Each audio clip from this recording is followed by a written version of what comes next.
Bonjour!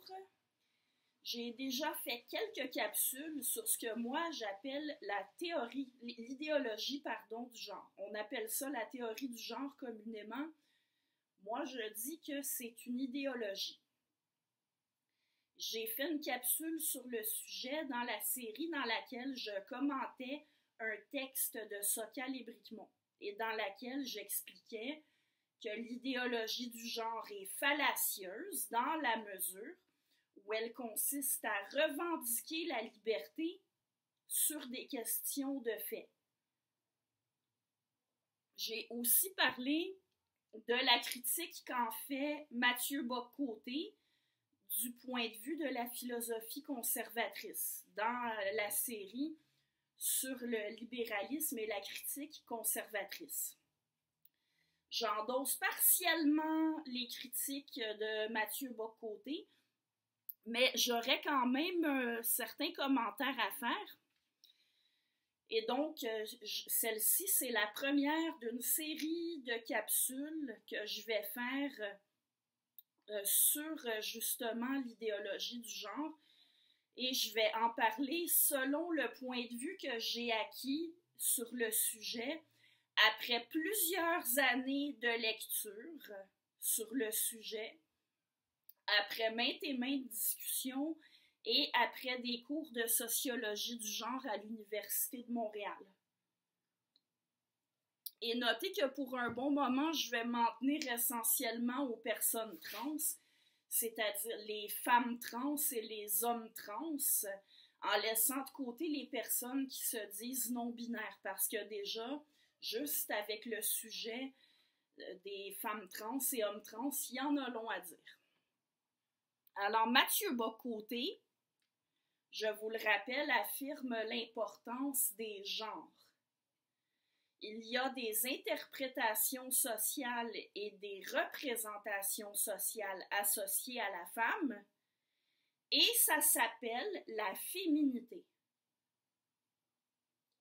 Il y a les mêmes choses associées aux hommes, et ça s'appelle la masculinité. Bock-Côté fait valoir que ce n'est pas parce que c'est social que ça n'existe pas. Et ce n'est pas non plus parce que c'est social qu'il faut s'en débarrasser. Comme tout ce qui est social, le genre est appelé à varier et à évoluer. Il y a une différence entre ça et vouloir en faire table rase. On interprète socialement les différences entre les sexes parce qu'elles ont de l'importance pour nous et il n'y a rien de mal là-dedans. Alors, jusqu'ici, je suis plutôt de l'avis de M. Bock-Côté. Seulement, de ce que je comprends, il reproche aux militants du genre de chercher à supprimer les codes sociaux autour de la masculinité et de la féminité. Eh bien, sur ce point, je pense qu'il a tort. Ce n'est pas ce que veulent les militants du genre. Au contraire, ces militants-là, ils vivent de ces codes-là. Par exemple, comment est-ce qu'un trans de sexe mâle qui s'identifie comme une fille, une femme, va s'habiller? Avec des vêtements socialement considérés comme féminins. C'est une façon pour lui d'exprimer la féminité à laquelle il s'identifie.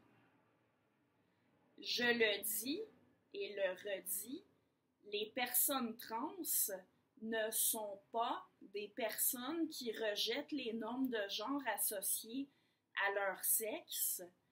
Ce sont des personnes qui rejettent leur sexe et qui adoptent, du coup, généralement adoptent les normes de genre qui sont associées à l'autre sexe. Quelqu'un qui rejette simplement les normes de genre associées à son sexe, eh bien, il va refuser de s'y conformer sans pour autant prétendre appartenir à l'autre sexe. Il y a des femmes qui rejettent les normes de la féminité, de diverses manières. Il y a des femmes qui choisissent des métiers d'hommes, des femmes qui refusent qu'on leur impose la coquetterie. Il y a des femmes qui pratiquent des sports dits masculins. Et par le passé, les femmes ont lutté pour imposer leur place, pour prendre leur place plutôt, dans des domaines dont on avait socialement établi que c'était des domaines d'hommes. Le sport, la musique, la mécanique, beaucoup de choses.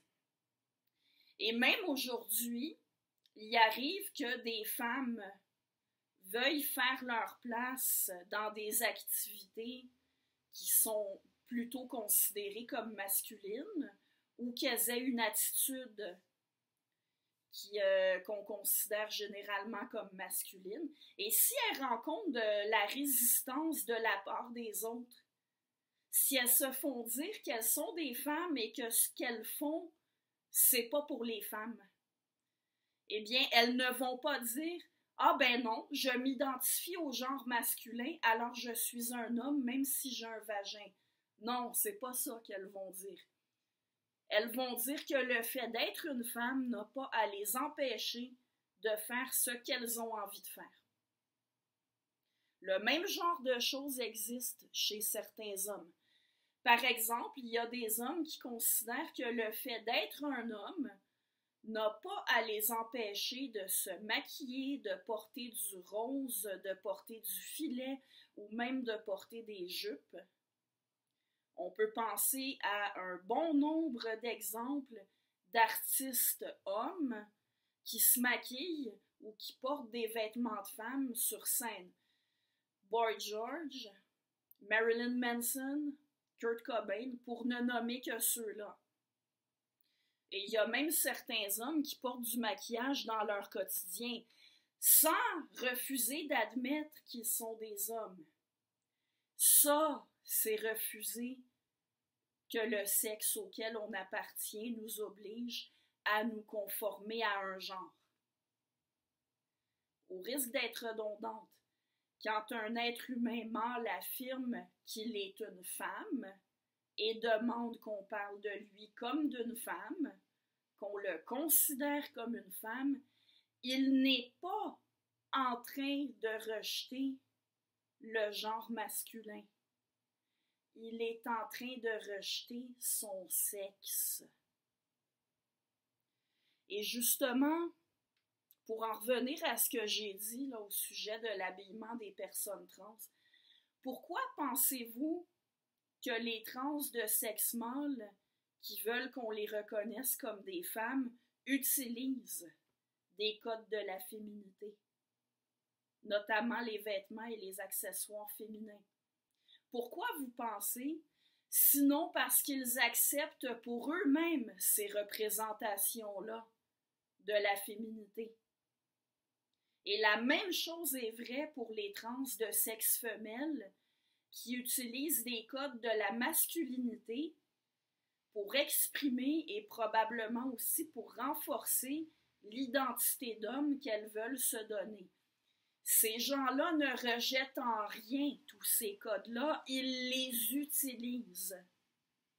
Bref, mon point ici, c'était, bien loin de vouloir débarrasser la société des normes de genre, les militants du genre les mettent de l'avant, et ce, beaucoup plus que bien d'autres.